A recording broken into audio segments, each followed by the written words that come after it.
प्यारे दोस्तों, अगर आपका भी कंट्रोलर बार बार लाइट बंद करता है, ऑन करता है, कभी आपके पंखे चल जाते हैं, कभी बंद हो जाते हैं, कभी यानी कि लाइट बंद होती है, कभी ऑन होती है, तो आज की वीडियो आपके लिए है।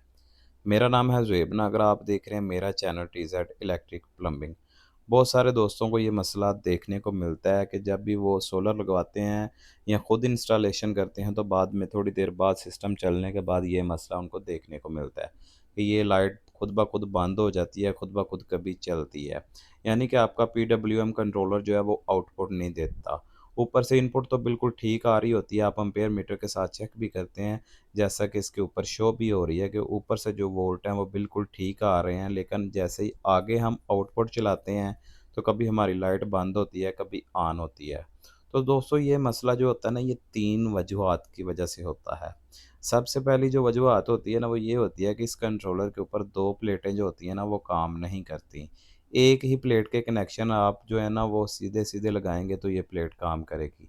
2 प्लेटें सीरीज़ में तो बिल्कुल ही वर्क नहीं ना करेंगी, और अगर आप पैरेलल में लगाएँगे तो फिर भी काम नहीं करेंगी। उसके लिए आपको छोटा एमपीपीटी जो है वो लगाना पड़ेगा, और वो वैसे ही यूपीएस के साथ लगता है। या अगर आपने ये कंट्रोलर 12 वोल्ट के सेटअप के लिए लगाया है, तो फिर भी आपको एक ही प्लेट लगाना पड़ेगी।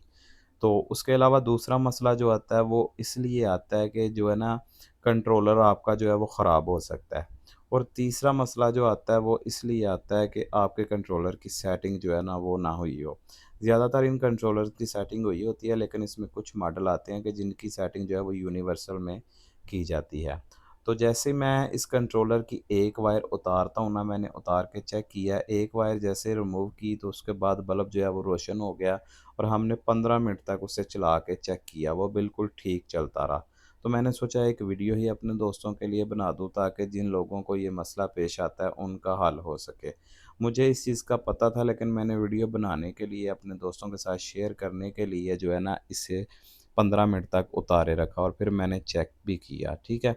जैसे ये वायर को रिमूव किया तो बल्ब बिल्कुल ये देखें ठीक-ठाक रोशन हो गया, और अब ये बंद भी नहीं होगा, जिस तरह से कि पहले ये बार-बार बंद हो रहा था, चल रहा था।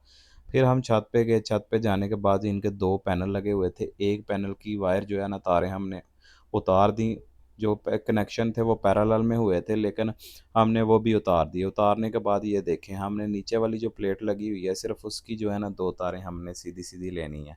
प्लस के साथ प्लस और माइनस के साथ माइनस, यानी कि एक तार हमने बिल्कुल रिमूव कर देनी है।